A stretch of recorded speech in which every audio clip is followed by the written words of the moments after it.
Uma outra parte da esquerda, que é, digamos assim, uma parte importante do PT, está aí se agarrando na tábua de salvação da candidatura do Lula em 2018.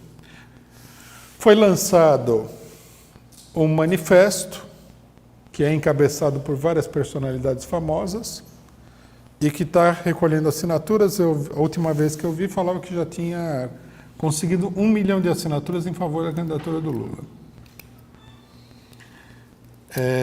Então o negócio é o seguinte, primeira coisa que fica clara com esse manifesto é antecipação das eleições para acabar com o governo golpista.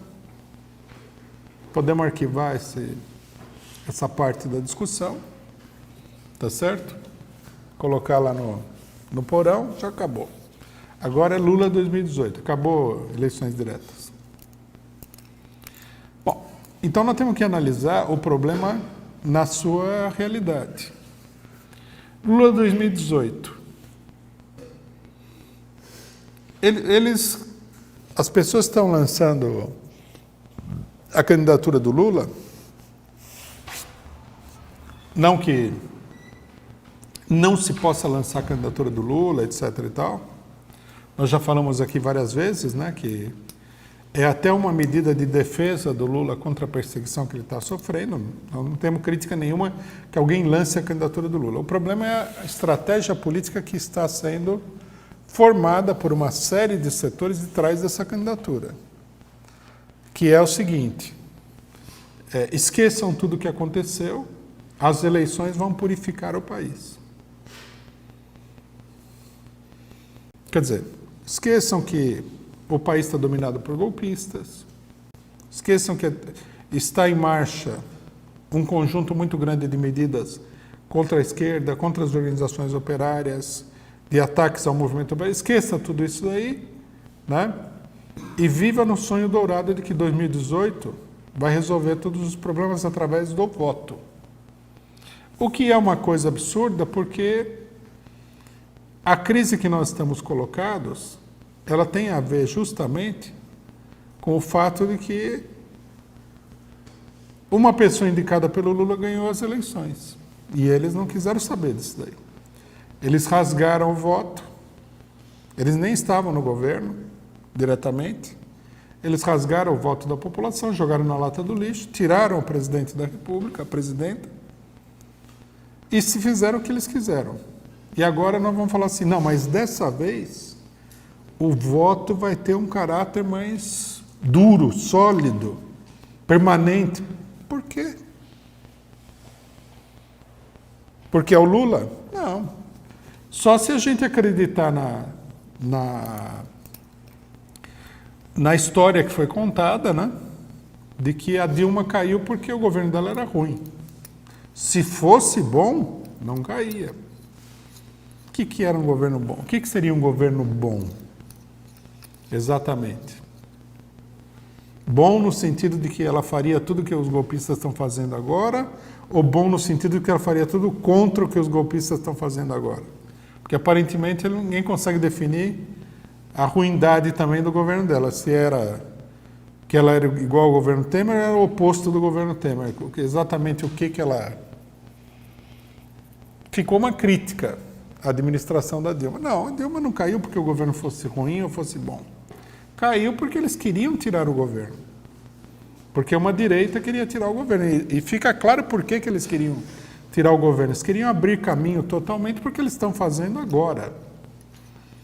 Eles estão destruindo o país. É uma política de completa devastação, como a gente denunciou desde o começo, na época que a esquerda falava que o governo da Dilma era muito ruim, que o problema era lutar contra o ajuste fiscal da Dilma. Lembra do ajuste fiscal da Dilma? Se fizesse uma votação hoje entre o ajuste fiscal da Dilma que está acontecendo agora, o que o pessoal ia escolher, né? O ajuste fiscal da Dilma e tal. Aqui é uma política de devastação. Estão entregando tudo, em todos os lugares. A reforma da Previdência que eles estão fazendo, ela é tão ruim, mas tão ruim, que o medo maior do governo nesse momento é que os deputados direitistas, aqueles do Deus, da família, etc. e tal, votem contra a reforma da Previdência porque eles não querem perder a sua base eleitoral. Eu vi uma matéria que um deputado falava o seguinte, que ele foi lá nos confins onde ele foi eleito, e os cabos eleitorais, não é que é militância, os cabos eleitorais falaram, ninguém concorda com essa reforma da Previdência. Aí o governo está tendo que fazer o quê? Ameaçar todo mundo. Nesse momento em Brasília, nós estamos vendo um grande espetáculo democrático do Congresso Nacional. Todos os deputados estão sendo ameaçados pelo governo. Existe o rumor até de que o Temer mandou cortar a verba do PMDB no TSE. Para a gente ter uma ideia de como é que é a coisa. Quer dizer, tem uma guerra contra os deputados de direita. Não é que é o deputado do PT ou do PSOL ali. É deputado do PP, do PR não sei das quantas, do PMDB. Bandido político. O pessoal chegou e falou, olha, se você votar nisso daí, meu, nunca mais eu te apoio.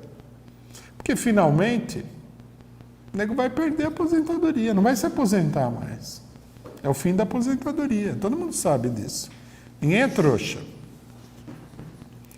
O PMDB chegou ao extremo de lançar uma propaganda onde ele fala que se não for aprovada a reforma da Previdência, acaba o Bolsa Família.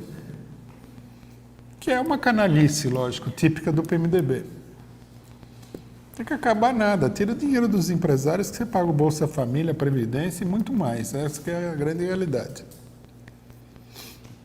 Então, vocês vejam que o negócio da eleição é uma fantasia. Porque o Lula vai ficar lá? O mesmo movimento que não conseguiu sustentar a Dilma, que não consegue nem fazer campanha para impedir que o Lula seja preso, vai manter o Lula no governo? Dá para acreditar nisso daí.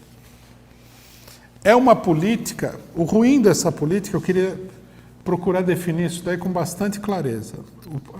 O aspecto pior dessa política, pior, é o seguinte.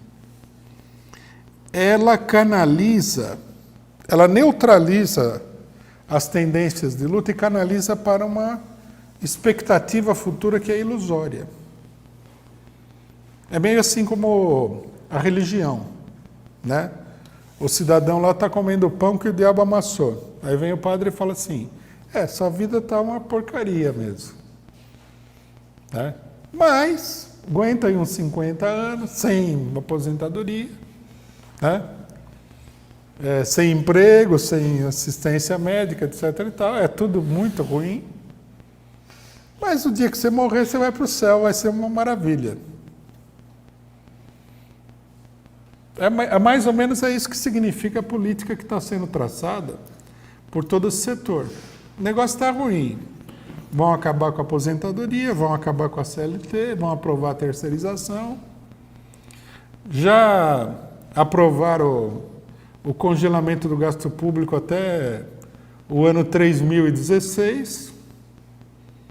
Você não pode falar nada, o Lula vai preso, o outro vai preso, o outro vai isso, aquilo, aquele outro. Mas em 2018 vai todo mundo para o céu. Dá para acreditar nisso daí? Não dá para acreditar. É uma coisa religiosa. E veja bem, que tenha um caráter religioso não é por acaso. Porque a religião aparece sempre quando a pessoa está desesperançada, não sabe mais o que fazer. Quando não sabe o que fazer, surgem essas miragens. Não, aguenta aí que você vai para o céu. Quer dizer, o cara come grama aqui durante 80 anos, morre, vai para debaixo da terra, que é o céu, né? E aí o cara falou para ele aguentar, sofrer tudo aquilo, que ele vai para o céu. Que é também porque se o cara não achar que vai para o céu, coisa que vai virar bandido na favela da Rocinha, né? O que o cara vai fazer? Vai fazer motim na penitenciária junto com o PCC lá e tal. Porque a esperança é nenhuma. Esse é o problema da política de eleições diretas. É uma coisa religiosa. É um problema de fé. Né? Através do voto, como se o voto fosse assim uma estrada para o céu, um caminho milagroso, nós vamos resolver todos os problemas.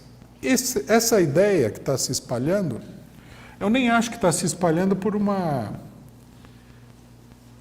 malícia do pessoal. Eu acho que é falta de expectativa, é falta de saber o que fazer. Essas pessoas não acreditam em nenhuma mobilização popular, eles estão na defensiva, então criaram uma ilusão para tocar para frente. Porque também, se o cara chegar e falar não tem nada, não tem solução nenhuma, nada tem solução, aí o negócio cai numa desesperança total, não é?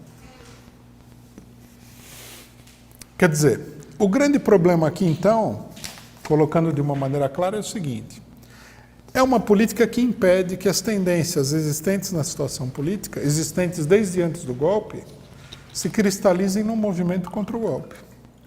Quer dizer, no Brasil, há um repúdio gigantesco aos golpistas. Só que é lógico, o fato de que a população repudie não quer dizer que isso aí se torne automaticamente num movimento político. A coisa precisaria se condensar em algum lugar. Né? É como se você, por exemplo, colocasse uma chaleira para ferver, ela solta vapor. O vapor é esse descontentamento. Vapor, todo mundo sabe que ele é uma forma de energia que impulsiona as coisas. Mas onde é que ele vai se condensar? Ele precisa se condensar em algum lugar. Você precisaria canalizar esse vapor para que ele gerasse uma pressão e a pressão movimentasse alguma coisa. O descontentamento que nós temos, ele é difuso e ele não é canalizado para lugar nenhum, ele não se condensa em lugar nenhum. Então o que acontece? Uma política como essa, que é voltar tudo para 2018, ele contribui para impedir a condensação do descontentamento popular com o governo. Nós temos aí uma crise econômica gigantesca, né? A própria burguesia está assustada com essa crise econômica. Hoje, por exemplo, os jornais, o Globo e o Estado de São Paulo, eles dão aquelas notícias mirabolantes, né? A notícia mirabolante é assim: o desemprego aumentou, né, nesse mês aqui. Porém, na indústria, houve um aumento das contratações. Contrataram 17 mil pessoas. Então, eles dão a notícia de que houve um aumento nas contratações. E falam assim: a recuperação econômica começou. É um golpe total, né? Quem disse? Por quê? Onde é que está isso daí? Qual é a tendência? Aí eles falam: as empresas estão recebendo encomenda. Encomenda de quem? De onde? Quando? Como? 17 mil pessoas, vai ver encomenda estatal aí de alguma coisa. Sei lá eu. Significa nada. Já o comércio demitiu. Então, de onde que estão vindo as encomendas? Se no comércio diminuiu a compra. Sei lá. Eu também não sei, porque precisaria ter os dados para analisar. Eu não sei de nada, mas o que eles falam aí não faz nenhum sentido. Mas mostra o medo que eles têm, né, da degradação da situação econômica. Aqui, até prova em contrário, né, não vamos... Essa notícia é boba, continua se deteriorando aceleradamente. Então, quer dizer, o problema todo da política, ele consiste em que se crie um mecanismo que canalize esse descontentamento para criar um movimento de luta. Vou insistir aqui na tese que nós temos defendido. O único movimento de luta possível nesse momento, e está tudo claro pela falência do resto, né, é o seguinte: derrubar os golpistas, derrotar o golpe, recolocar no governo quem foi eleito para governar o país. Anulação do impeachment, por exemplo. Anulação do impeachment, logicamente, seria um movimento para que voltasse à normalidade, né? Por exemplo, 64, se o golpe fosse derrotado, ou continua o João Goulart, ou se o João Goulart já estava fora do governo, volta o João Goulart. O que você vai fazer? Derrota o golpe, mas vamos eleger o Zé da Silva lá do não sei aonde? Não tem sentido isso daí. Coloca o governo, chama novas eleições, quer dizer, volta à normalidade. É o melhor também que é possível apresentar nesse momento, né? Houve quem na esquerda falasse que tudo isso daqui era uma grande revolução, né? Eu até agora estou esperando aqui, calmamente, né, placidamente, para ver os efeitos dessa revolução. Segundo o PSTU, ia ser um efeito dominó. Cai um, depois outro, depois outro, depois outro, depois outro. E eu estou esperando para ver o Zé Maria governando o país, ou pelo menos como vice, né? Porque o Zé Maria do PSTU, ele tem isso aí. Ele ora é candidato, ora ele é vice. Tudo isso é uma bobajada que a realidade está mostrando que a esquerda não sabe o que está fazendo, não tem perspectiva política nenhuma.